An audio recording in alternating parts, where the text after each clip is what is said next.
Kamu mundur dulu, saya jauh ini berat ini dulu. Kayaknya udah matang macinnya. Oh, saya kira kalau warnanya kuning itu berarti jarang gosok gigi.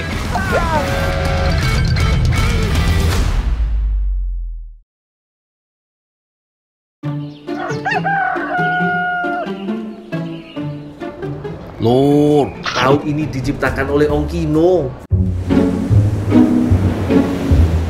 Saat itu, dirinya merupakan seorang perantau yang berasal dari Tiongkok. Awalnya, beliau kerja di pabrik tahu milik kerabatnya yang ada di Bandung, Jawa Barat. Tapi, pas ilmunya sudah mumpuni, Ong Kino membuka usaha tahunya sendiri di kota Sumedang pada tahun 1917 dan lestari sampai saat ini. Sekarang aku mau bikin inovasi olahan baru dari tahu ini. Dijamin enak, Lur.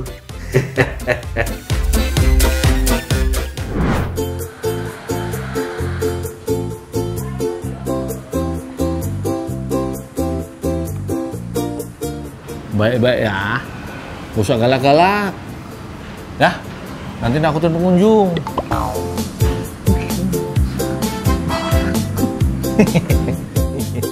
Hari ini kerjaanku agak enak, Lur.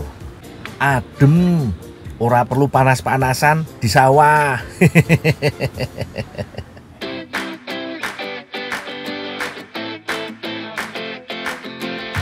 Duh, punten pesanan ampas tahu saya di mana ya? Ya, jam segini mah belum banyak, Teh. Aduh, gimana ya, Dul? Saya lagi butuh cepet nih. Aduh, gimana ya? Yaudah, nanti aja datang sini lagi. Kalau minta tolong dianterin boleh nggak? Teh, di rumah ada bapak nggak? Ada. Bapak aja yang suruh kesini. Sama Gundul aja dong anterin, boleh ya? Aduh. Yaudah deh, nanti aku antar. Makasih ya. Ya. Ditunggu di rumah. Ya. Waduh, pakai ada cerita antar ke rumah lagi. Nambah-nambahin kerjaanku aja, Teh. Bos, Oh ya, Dul. itu Teh Ines tadi kesini mau ngambil pesanan ampas tahunya tapi belum banyak. Oh iya, Dul. Baru tadi lihat ibu baru 1 karung. Coba Dul lihat dulu sambil bantuin si Abah menggiling. Emang pesanannya banyak ya? Iya, katanya buat itu pakan ternak. Oh yaudah dah, saya ngeliat belakang. Iya, Dul. Ya Bu, ke belakang dulu. Iya. Baru aja aku kesenengan gak harus panas-panas. Harus ke dapur lagi, Lur. Ya wis, tak bantu-bantu dulu yo. Dalam sehari, tempatku kerja menghabiskan 3 karung kacang kedelai, Lur. Kalau sekarungnya 50 kilo, kurang lebih ada 150 kg kedelai yang mau disulap jadi tahu bungkeng. Tapi kalau lagi musim liburan, produksinya bisa meningkat 2-3 kali lipat, Lur.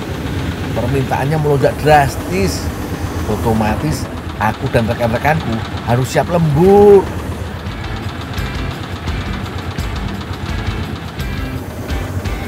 Setelah dicuci, kedelai harus direndam dulu selama 6 jam supaya lebih lunak. Kalau teksturnya wis lunak, kedelai dihaluskan dalam mesin penggiling.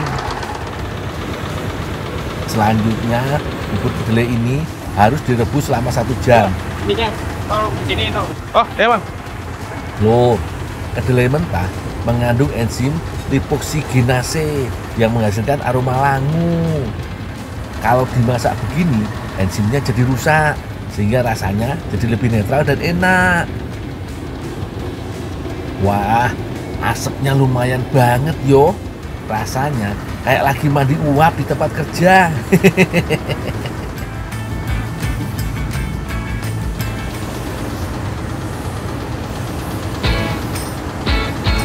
Lanjut, aku harus memisahkan antara sari dan ampasnya. Iki aku gak lagi mainan yo, Lur. Aku harus menggoyang-goyangkan saringan agar sari-sarinya menetes deras dari semua sisi saringan. Gandul, itu nama air 7 ember ke sini. 7 ember? Ya. Sari kedelai gak bisa dicetak dalam keadaan panas yo. Jadi, sari yang tertampung di dalam bak pengadukan harus ditambah air dingin. Pada tahap ini juga ditambahkan larutan cuka, gunanya untuk memisahkan air dengan sari kedelai. Untuk memastikan sarinya keluar dari ampas kedelai, dipres pakai alat tradisional begini yo. Puter terus, koyo lagi nganter ponakan main bom kar. Tuh, lihat toh, semua sari-sarinya jadi keluar. Ampasnya masuk karung dan mau di-store ke Teh Nesti. Lagian, aku bingung banget. Kira-kira mau dibikin apa toh? Kok koyone buru-buru banget. Tapi nanti sih lah, aku tak selesaikan kerjaanku dulu.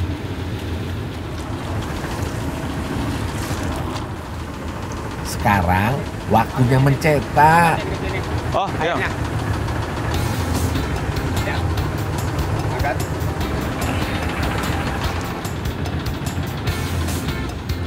Kain penyaring direntangkan di atas kotak cetakan beras bambu. Kemudian perlahan diisi air kedelai yang kira-kira tingginya setengah dari tinggi kotak cetakan.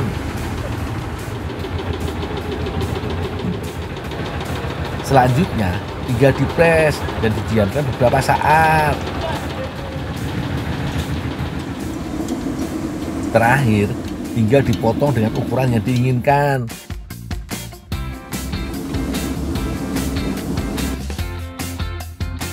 Dan goreng sampai warnanya golden-golden gini lor.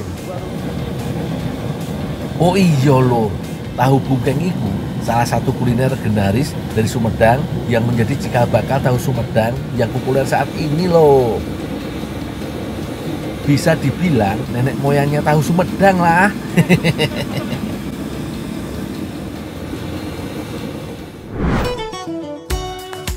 Kerjaan wis selesai. Saiki aku mau ke rumah Teh Nesti buat kasih ampas tahunya dulu.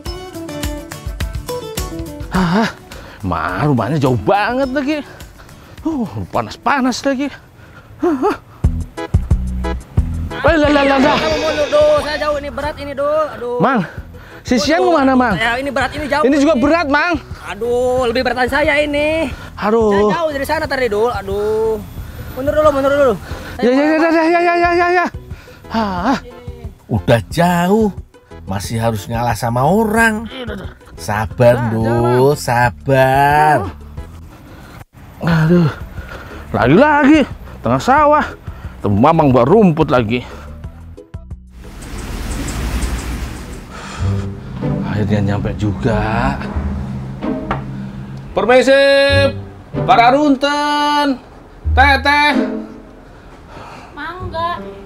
Oh iya Andul. Teh, ini teh nganter ampas tahunya. Terima ya Andul ya. Ya, Makasih Andul. Emang mau dibikin apa sih teh? Buat itu, buat pakan ternak. Elah teh, buat pakan ternak aja buru-buru nganter. Ya kan kasihan kalau nggak dikasih makan dulu ternak-ternak Teh. saya. Sayang buat makan ternak mah. Emang enak dibuat makanan kita aja teh. Emang bisa? Mau dibikin apa aja bisa teh. Dibikin bolu enak juga bisa. Masa? Beneran bisa? Mau tahu banget atau mau tahu aja? Mau tahu banget dong. Yaudah, bantuin aku kalau mau tahu banget. Boleh? Boleh. Ayo. Tapi ojo salah, begini-begini manfaatnya juga berjibun untuk tubuh yang sehat bugar sepertiku. Ada 2 adonan yang harus dibuat. Adonan pertama yang tak buat ini terdiri dari telur, krim keju, dan kental manis yang diaduk merata. Saat mencampur, aku kasih sedikit tekanan supaya krim kejunya gak menggumpal yo. Kalau wis kecampur begini, bisa masukkan susu cairnya supaya adonan jadi lebih lembut, gampang nyatu dengan hasil akhir yang lebih creamy. Karena mau kasih sedikit surprise, loyang bagian bawahnya sudah aku tambahkan karamel yang tipis banget. Selanjutnya, aku tuang adonan yang sudah kubuat di bagian atasnya. Teh, aku matengin adonan dulu ya. Ya.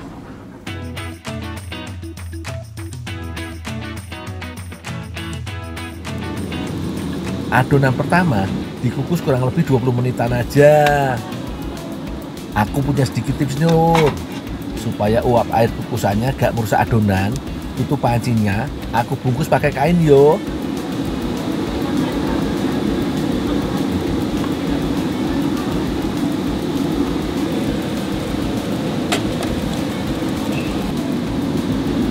Selagi aku mengukus, Teh Nesti mau bikin adonan browniesnya lur. Biar rasanya makin jos gandos, pakai banyak telur ayam dan gula pasir. Gak perlu dikocok sampai berubah warna lur. Yang penting tercampur merata aja. Terus campurkan tepung terigu dan bubuk coklat. Teh Nesti pakai soda kue biar adonannya sedikit berongga.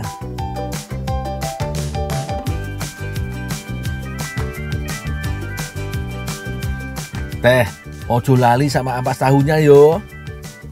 Serat dan kadar air alami dalam ampas tahu bisa membantu menjaga kelembapan adonan. Jadi nih, brownies akan lebih lembut dan gak kering.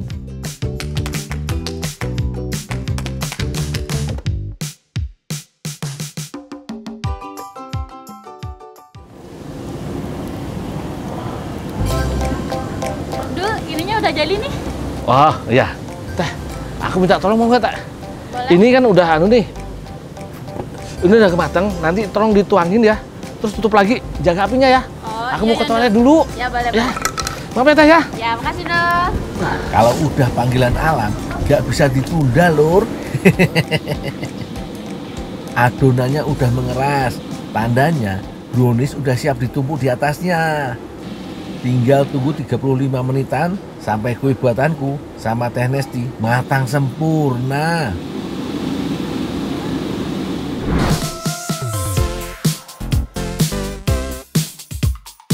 Wah, meleleh lur. Mengingatkanku sama kue keju karamel yang pernah viral itu. Yuk, dicoba Teh. Aku penasaran banget sama rasanya.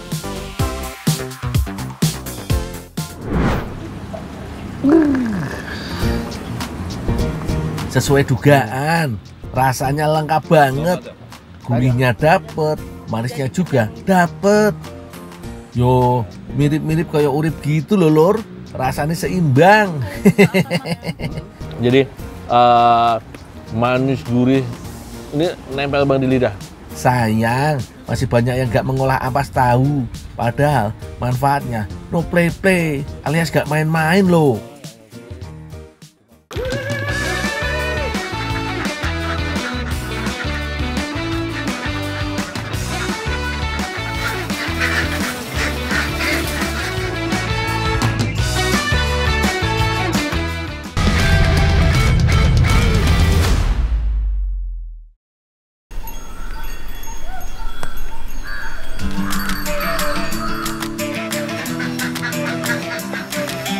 Piye kabare lur? Semoga api-api wae yo. Hari ini aku masih di daerah Kalianda, Kabupaten Lampung Selatan. Biasa lur, tiada hari tanpa bekerja.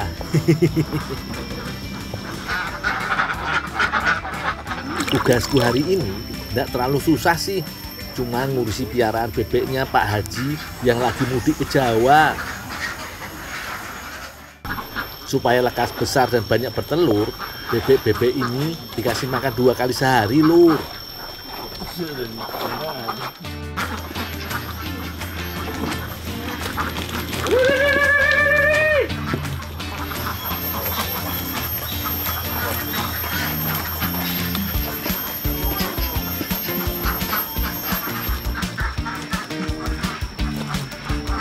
Pakannya yo koyo ngene iki. Campuran bekatul, jagung giling, dedak dan singkong.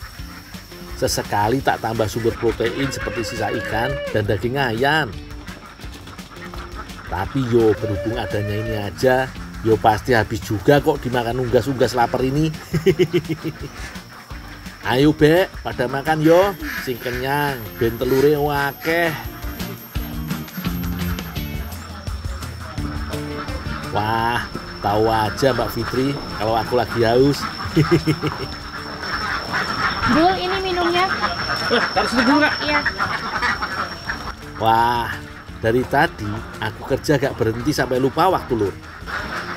Dul, nanti minta tolong Ini ya, tolong panenin telurnya. Oh ya kak, Sekalian potongin 2 bebek. Sekalian dibersihin bebeknya. potong 2 bebek kak. Sekalian bersihin bebeknya ya. Biar bersih apanya kak? Bebeknya, Dul. Oh bebeknya. Oh iya ya. Ya. Kasihan, Dul. Ya. Oke lur, saatnya kita panen telur bebeknya.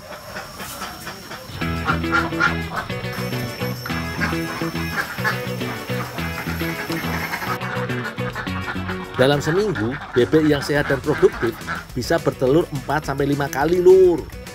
Hasilnya bisa langsung dijual ke pasar atau dibeli oleh pesanan khusus dari luar kota. Jenis bebek yang banyak diternak adalah jenis bebek domestik dan ada juga yang jenis bebek pelari. Bebek jenis ini sudah bisa mulai bertelur mulai umur 6 bulan dan akan semakin produktif setelah usia 1 tahun. Sementara ada juga bebek yang sudah mulai tidak produktif setelah usia 3 tahun. Nah, yang sudah tidak bertelur biasanya kita potong untuk dimasak lur. Dengar-dengar sih Mbak Fitri mau bikin sup khas Eropa Tengah namanya goulash. Pas banget lur, lagi lapar-laparnya iki, belum makan dari pagi. Wis, tak tangkap dulu bebeknya yo.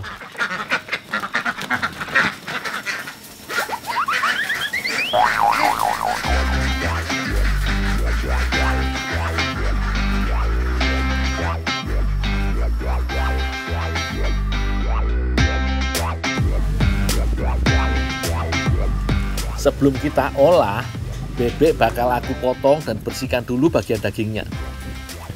Selain telurnya yang enak, daging bebek juga dianggap sebagai makanan yang sehat karena mengandung banyak nutrisi penting bagi tubuh.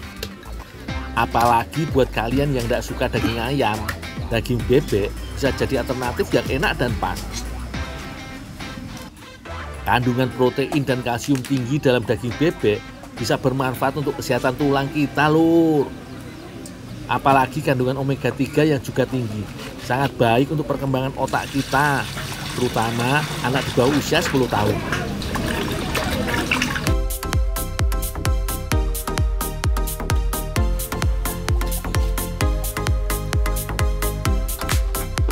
Nah, sebelum dimasak, bebek harus kita rebus dulu lur, agar dagingnya empuk dan aromanya tidak tengik.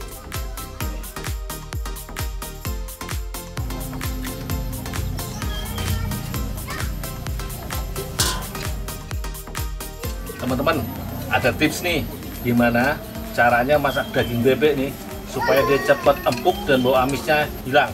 Nah, untuk cepat empuk nih, pertama dalam rebusannya kita kasih kelereng atau apapun jenis kaca, atau bisa juga sendok stainless atau logam, karena kaca dan stainless ini dia akan sebagai penghantar panas yang baik sehingga panasnya akan sangat maksimal. Nah, jahenya nih kita potong-potong untuk menghilangkan bau amisnya.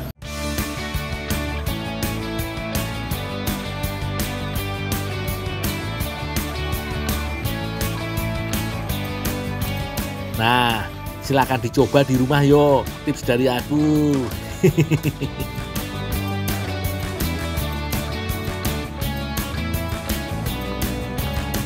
Goulash memang asli Eropa, tapi bahan-bahan untuk membuatnya bisa disesuaikan dengan bahan lokal kok lur. Mbak Fitri sudah menyiapkan semua bahannya nih lur. Monggo dicatat yo. Ada bawang putih, tomat, bawang bombay, dan beragam bumbu lainnya.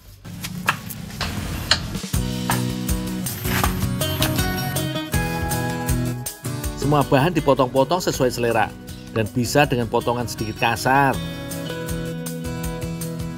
Siapkan juga gula, garam, dan lada bubuk sebagai penyedap rasa alami. Kak, ini kak, bebeknya udah empuk kak. Taruh situ aja, Bu. Oh, taruh sini. Tolong ini ya, tumbukin tomatnya. Oh ya kak. Ya. Salah satu yang membuat sup goulash ini kental dan nikmat adalah penggunaan tomat lur. Tomat harus ditumbuk sampai halus agar bisa bercampur menjadi kuah kental yang nikmat.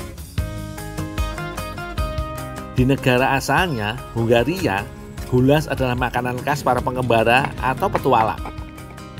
Jadi, biasanya disajikan panas dengan kuah yang cukup kental. Gimana Dul? Udah beres belum? Belum nggak? Masih tinggal dikit lagi. Yaudah kalau gitu aku tinggal dulu ya. Aku masak ini dulu. Oh ya Kak.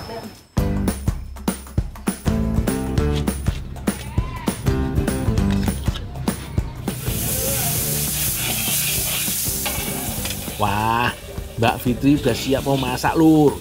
Sebentar lagi aku makan enak. Apalagi daging bebek adalah makanan kesukaanku.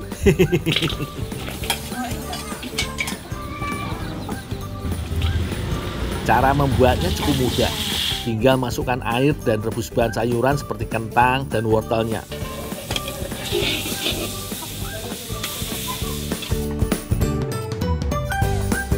Kak, ini Kak, tomatnya Kak sama bebeknya Oh, iya, tadi kelupaan. nanti saya Oh, ya Kak. Taruh mana Kak? taruh aja di sini. Tinggal dulu ya Kak ya. Kasihan dulu ya. Habis itu, masukkan daging bebek diikuti bumbu-bumbu komplit yang tadi sudah dibuat. Aduk terus sampai bumbu dan bebeknya menyatu lur. Aromanya mantap betul.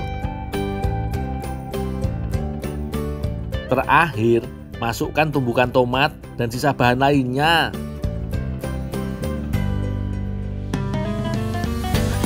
Masak sampai airnya sedikit menyusut.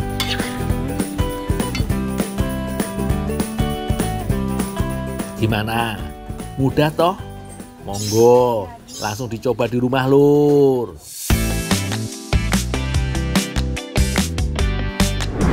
Cita rasa masakan Eropa memang belum terlalu akrab di lidah orang Indonesia. Tapi masakan gulas bebek kali ini benar-benar punya bumbu yang nendang dan rasa bebek yang nikmat lur. Tekstur kuah yang kental dengan cita rasa pedas asam bikin perut rasa hangat. Serasa lagi di Eropa lur.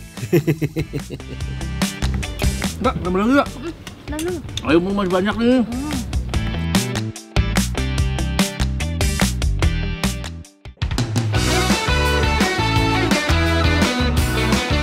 Enak Ayo lagi itu. Yuk. Chan aman tuh Chan. Aman. Woi, mana Kak? Woi, Dua.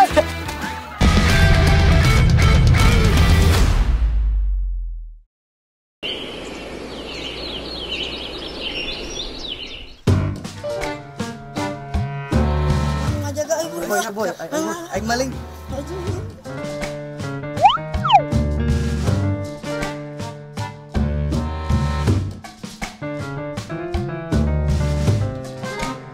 Chan aman tuh Chan. Aman. Buru-buru ay. Ayo.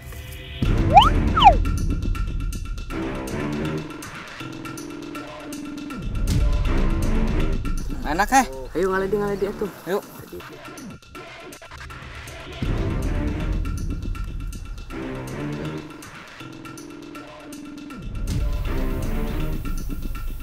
Hei, apa itu?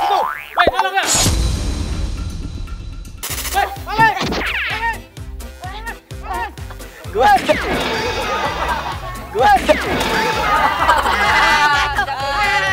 Oh, balik gue.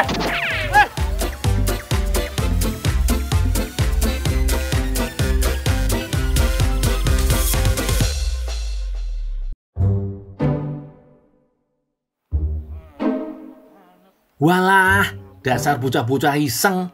Pada nggak tahu poyo, perlu perjuangan untuk menumbuhkan buahnya. Kang Deden bisa rugi kalau diambilin terus buahnya.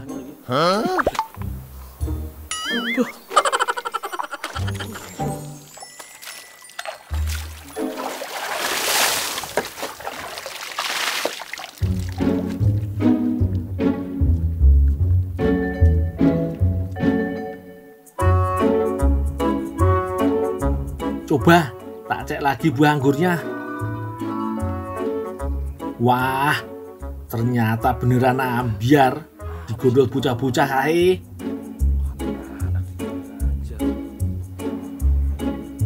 Untung masih ada buah di pohon lainnya. Yang ini nggak terjangkau anak-anak. Wapi ya lur, buah anggur pohonnya. Kata Kang Deden, anggur pohon ini asalnya dari Brasil. Orang Belanda lah yang membawanya ke Indonesia. Anggur pohon bisa tumbuh baik di iklim tropis karena membutuhkan sinar matahari yang cukup. Anggur pohon bisa berbuah setelah 8 tahun masa tanam. Oh iya, tanaman ini masih langka di pasaran. Gak heran kalau harganya mahal. Pohon berukuran 3 meter bisa dijual belasan juta rupiah. Kalau buahnya bisa mencapai 250.000 per kilogram. Buah sultan tenan ya lur. Buah anggur pohon warnanya ungu kehitaman, tapi rasanya beda banget. Ada perpaduan jambu biji, leci, manggis, markisa, menteng, lengkeng, dan anggur. Pantesan ada yang menyebutnya buah 7 rasa. Saking wenake, aku sampai gak bisa berhenti nyicip.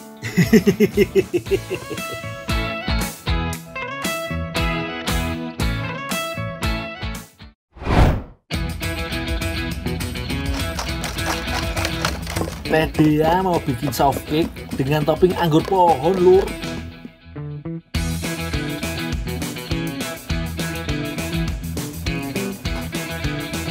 Pisahkan kuning dan putih telur. Aduk putih telur sampai mengembang. Kemudian tambahkan garam dan gula secukupnya. Kuning telurnya juga diaduk sampai agak mengembang dan berubah warna.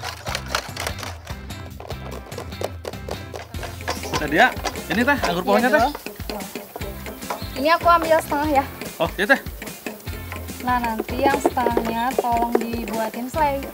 Oh, dibuat selai. Iya. Oh iya ya. Dah. Ya. Aku ambil ya. Oh, iya deh. Aku buat selai dulu ya teh ya.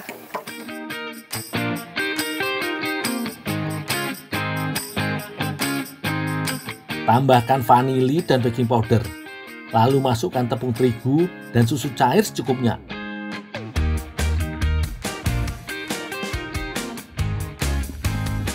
Setelah itu, campurkan putih telur ke adonan kuning telur. Buah anggurnya dipotong-potong ya lur. Pastikan adonan tidak terlalu kental dan keenceran. Kemudian bagi adonan jadi 5. Tambahkan pasta makanan supaya lebih apik tampilannya lur. Pakai warna merah muda, biru, hijau, ungu, dan kuning. Setelah tercampur rata, tuangkan ke cetakan yo.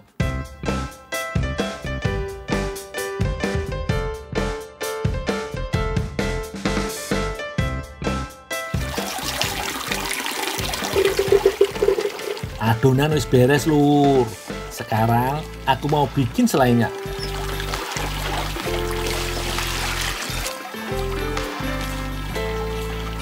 Cuci buah anggur pohon sampai bersih dari debu dan kotoran yang menempel.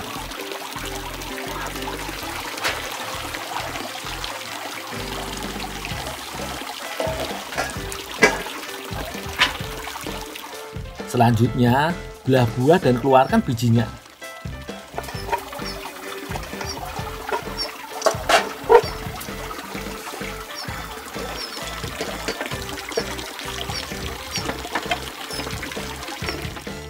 Kemudian anggur pohon dimasak dalam wajan.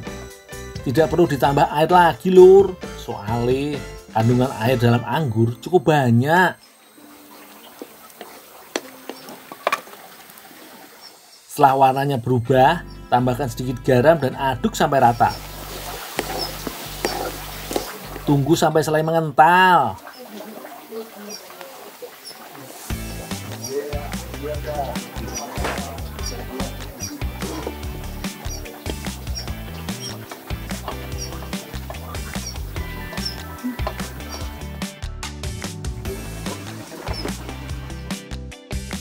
Soft cake-nya sudah siap dipanggang lur.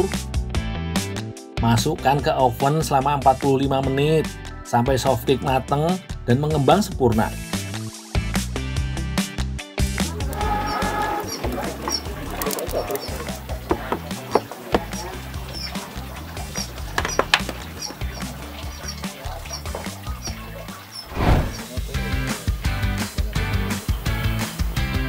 Teh, ini teh selainya udah jadi teh. Oh iya, Dul. Makasih ya, Dul. Ya teh. Masukkan selai ke plastik segitiga. Tinggal lubangi bagian tengah softcake dan diisi selai.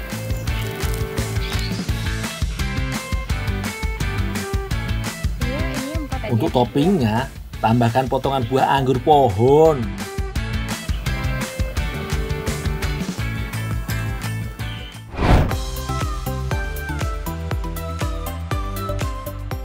Cantik banget softcake anggur pohonnya ya lur. Aku jadi nggak sabar pengen nyoba rasane. Kang, ayo Kang. Oke, Ayo teh. Sekali hap, langsung terasa lembutnya softcake. Perpaduan manis segar selai dan buahnya membuat cake-nya makin sempurna lur. Apalagi ditambah kandungan gizi anggur pohon yang jos gandos. Antara lain kayak antioksidan, vitamin E dan C. Cocok banget untuk meningkatkan stamina kita di masa seperti ini yo.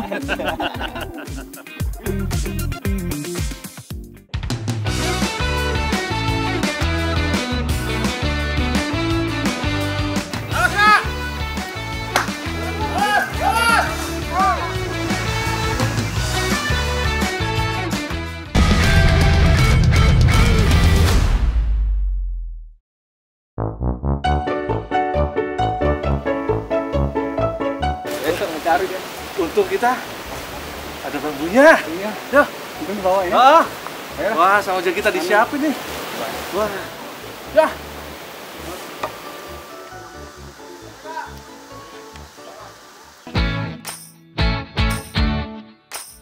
Durian di sini katanya terkenal enak. Dagingnya tebal, lembut, dan rasanya mantep.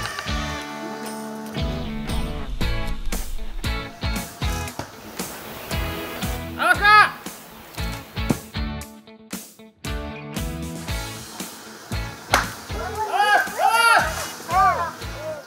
Aku harus ekstra hati-hati. Pohon duriannya tinggi menjulang. Sementara beberapa durian matang malah ada di ujung cabang.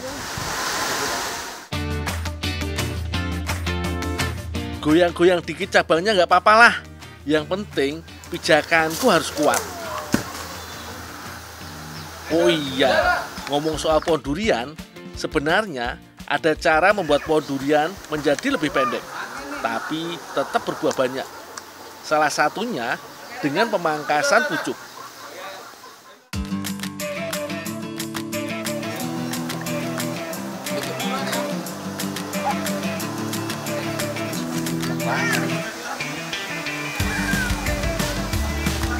Wah, mantep.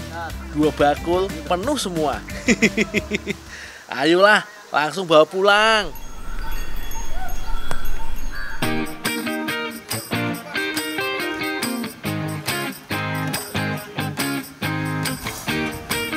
Capeknya sudah, saatnya pesta durian iki. Orang mana tadi itu kira-kira ya? Ada orang dekat sini. Gak semua daging buah durian aku habiskan kok. Nanti mau diolah jadi kue yang enak. Sebagian orang kurang menyukai aroma durian yang menyengat yo. Padahal rasanya jos loh. Gizinya juga banyak. Salah satunya bisa menjaga kesehatan otot, tulang, saraf dan pembuluh darah. Tapi sewajarnya aja makannya. Tetap nggak boleh berlebihan. Aku sekalian memisahkan daging buah dari biji durian. Oh iya, bukan cuma daging buahnya aja yang mau diolah, kulitnya juga mau dipakai.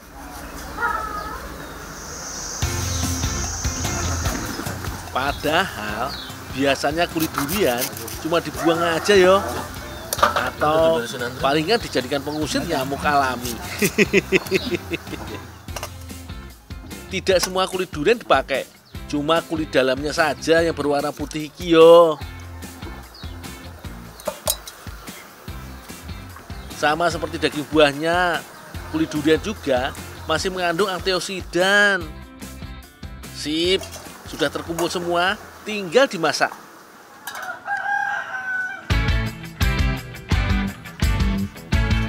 Sebelum diolah, kulit atau serat durian harus direbus.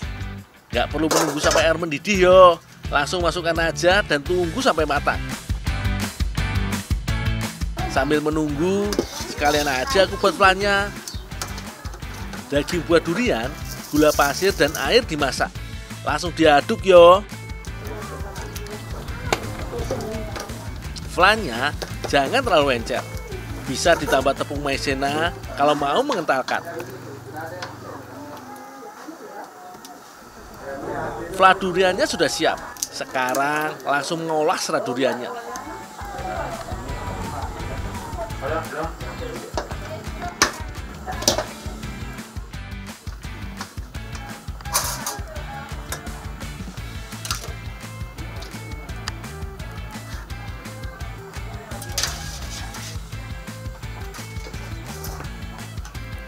Aku harus menumbuk serat durian sehalus mungkin.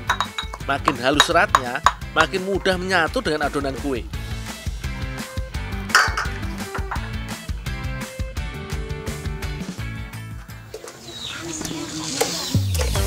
Kak Indah sudah menyiapkan adonan kue cubit.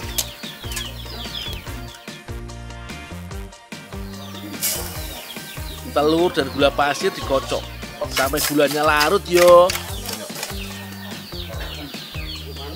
Kalau sudah, giliran mentega dan garam.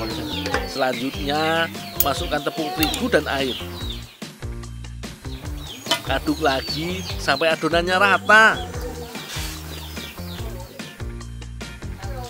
Tambahkan susu cair supaya rasanya makin jos. Sebaiknya adonan tidak terlalu encer, soalnya justru membuat kue cubitnya tipis dan mudah hancur. Tapi jangan terlalu kental juga, nanti bisa membuat matangnya lebih lama dan teksturnya terlalu padat. Kak Tuti kebagian tugas membuat pewarna kue cubit. Bahannya daun komak. Bis wah nih, mbak adonan bis udah jadi wah. Tanaman komak juga dikenal dengan nama kacang koro. Biasanya polong komak dijadikan sayur asam. Kalau daun mudanya sering direbus untuk lalapan. Daun komak ditumbuk sampai halus yo. Kemudian tambah sedikit air dan diperas. Nah, air sari inilah yang digunakan sebagai pewarna.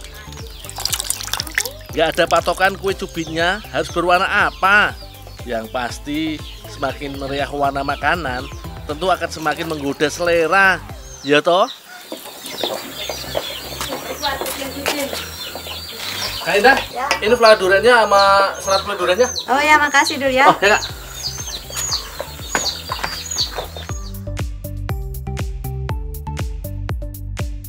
Ini dia artis utamanya. Flan durian dan serat duriannya. Pasti penasaran toh? Rasa kue cubit durian yang ditambah kulit durian. Podo, aku juga.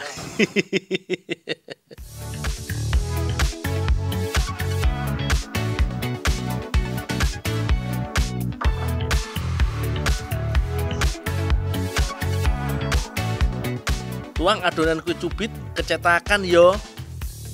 Sebelumnya cetakan diolesi mentega supaya nggak lengket. Panggang di atas api sedang, jangan terlalu besar apinya, nanti bisa cepat gosong. Tapi bagian dalamnya belum matang. Supaya lebih merata matangnya, tutup cetakannya. Kalau permukaan kue mulai mengeras, segera kue dibalik, jangan sampai gosong.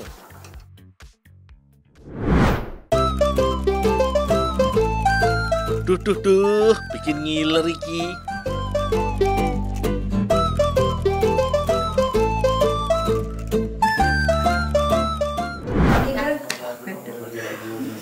Wah, pasti enak. Pasti murah.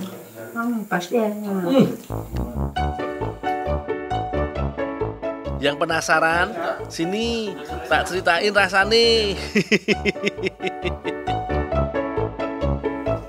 Wih, jos gandos. Makan satu mana cukup. Apalagi bentuknya mini-mini seperti ini. Kue cubitnya makin menggoda karena aroma flat durennya. Wis, puaslah pokoknya. Kuenya nggak cuma enak, tapi juga mengenyangkan. Manisnya asli. Oh, iyalah kan aku ada.